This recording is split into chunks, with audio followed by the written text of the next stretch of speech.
guys, today I'm going to perform an experiment about the Newton's first law. For this we need a potato and a stick. First I'm going to put this stick inside the potato. It's barely holding on. So when I beat this with the hammer, will the potato fall down or rise up? Let's see.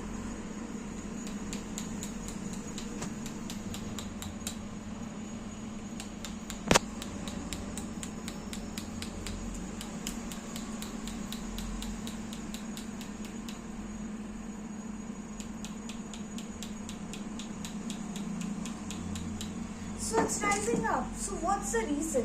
So when an object is on motion, it is on motion. When an object is on rest, it is on rest. So this potato is in the rest mode. And this stick, when I'm beating it, it creates a vibration which makes the potato go up and the stick to go down. So this is what's making the potato come up. Thank you. This is the Newton's first law.